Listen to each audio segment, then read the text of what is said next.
Assalamualaikum warahmatullahi wabarakatuh. Apa kabar anak-anak sekalian? Syukur alhamdulillah kita bertemu lagi. Mudah-mudahan kalian semua selalu diberi kekuatan dan kesehatan oleh Allah.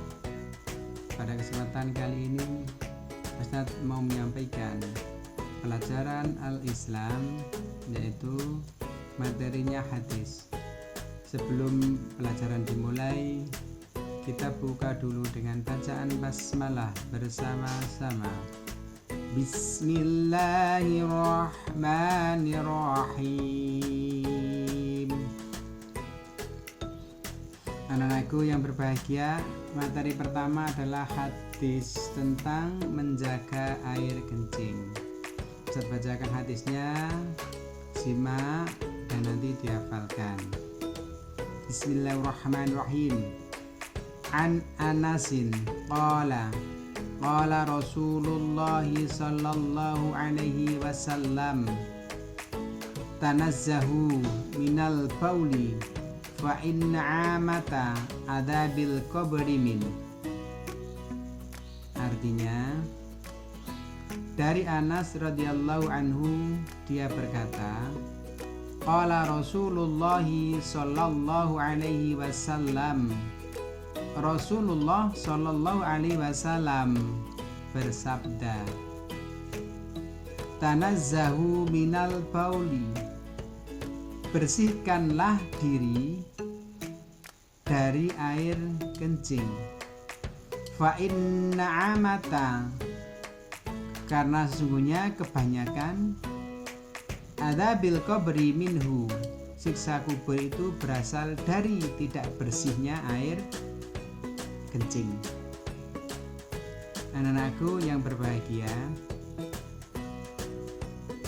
maksud dari hadis tersebut yang pertama adalah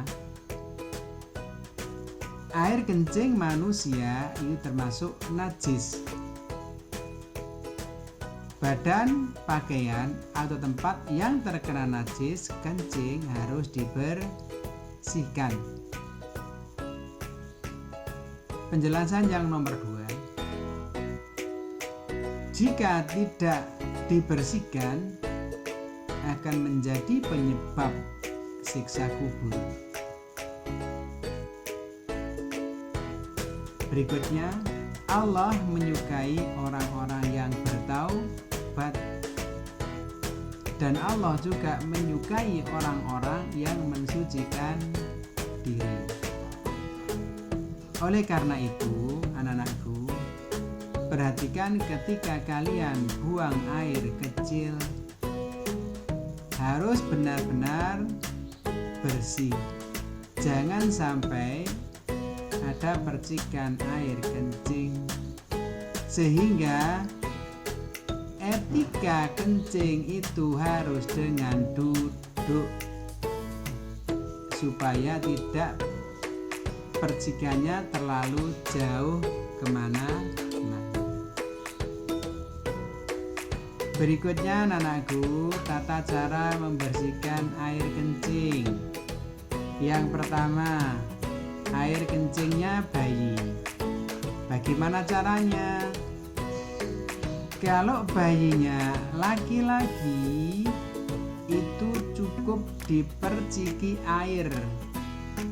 Jadi tempat kencingnya itu cukup diperciki air kemudian dilap. Tetapi kalau bayinya itu perempuan, harus dicuci. Jadi ada bedanya bayi laki-laki dan perempuan. Cara membersihkan air kencing di lantai. Kalau air kencingnya di lantai, cukup dihilangkan dengan disiram air. Mengapa? Karena lantai adalah benda yang licin, sehingga kotoran dan najis tidak terserap ke dalamnya. Itu kalau air kencing di lantai. Kalau air kencing di kasur, jadi tata cara membersihkan air kencing di kasur. Dengan cara membersihkan bagian yang kena air kencing saja. Jadi bukan semua kasur disiram air, diberciki air. Cara membersihkan air kencing anjing.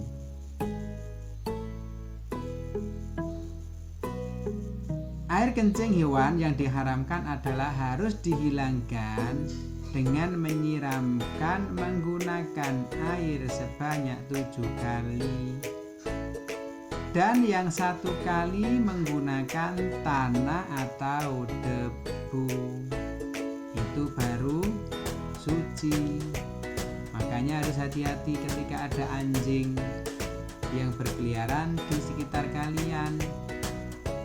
Cara membersihkan air kencing berikutnya ketika air kencing ada di tanah. Bagaimana cara membersihkannya? Adalah dituangkan air di atasnya hingga menggenang.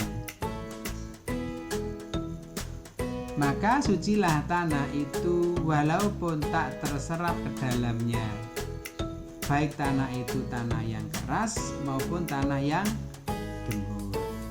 Itulah tata cara membersihkan air kencing. Anak-anakku yang berbahagia, apa hikmahnya membersihkan najis?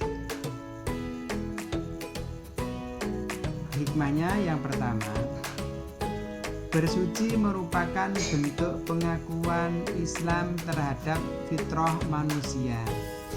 Fitrah manusia adalah suci. Manusia dilahirkan juga dalam kondisi suci. Makanya kita harus menjaga kesucian. Hikmah yang nomor 2 adalah menjaga kemuliaan dan kewibawaan umat Islam. Umat Islam itu suci dan bersih. Mulai dari makanan, minuman, semuanya harus suci bersih, yaitu yang halal. Hikmah yang nomor 3, untuk menjaga kesehatan.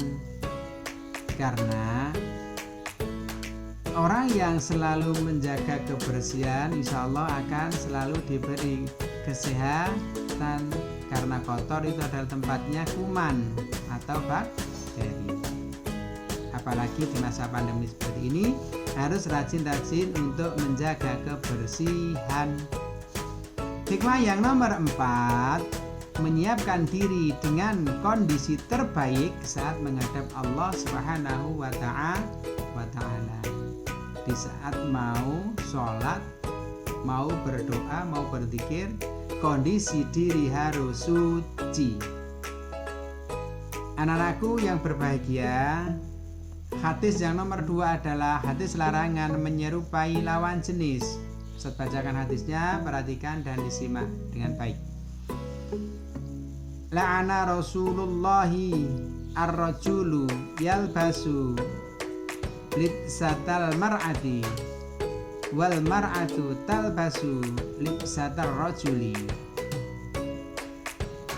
Artinya, la'ana Rasulullah akan melaknat ar-rajulu lelaki, yalbasu yang memakai libsatal mar'ati pakaian model perempuan, wal mar'atu dan wanita, talbasu libsatar rajuli dan perempuan yang memakai pakaian seperti laki-laki, itu akan dilaknat oleh Allah. Makanya sebagai siswa yang sekolah di SD Muhammadiyah 12 wabil khusus sekolah Islam harus diperhatikan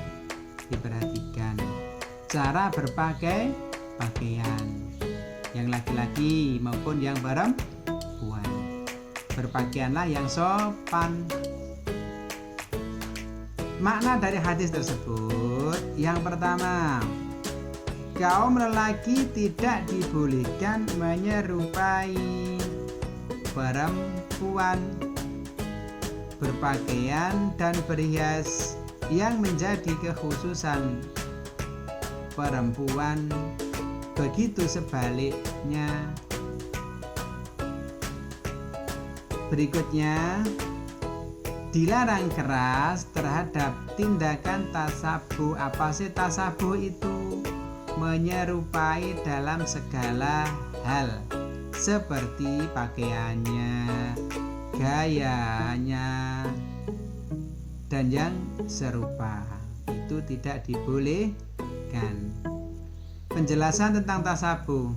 Yang pertama, pakaian khusus kaum laki-laki seperti jubah, gamis, surban, sarung, peci, dan lain-lain itu khusus untuk laki-laki, bukan untuk perempuan. Kemudian pakaian khusus wanita seperti abaya, jubah, gamis, jilbab, kerudung, cadar itu untuk perempuan, bukan untuk laki-laki. Berikutnya adalah pakaian umum yang dipakai laki-laki dan wanita. Jadi menyesuaikan kondisi daerahnya masing-masing, mana yang digunakan untuk laki-laki dan mana yang digunakan untuk perempuan. Anak-anakku yang berbahagia, itulah materi yang bisa Ustadz sampaikan pada kesempatan pembelajaran kali ini. Mudah-mudahan bermanfaat buat kalian semua. Kurang lebihnya Ustadz mohon maaf.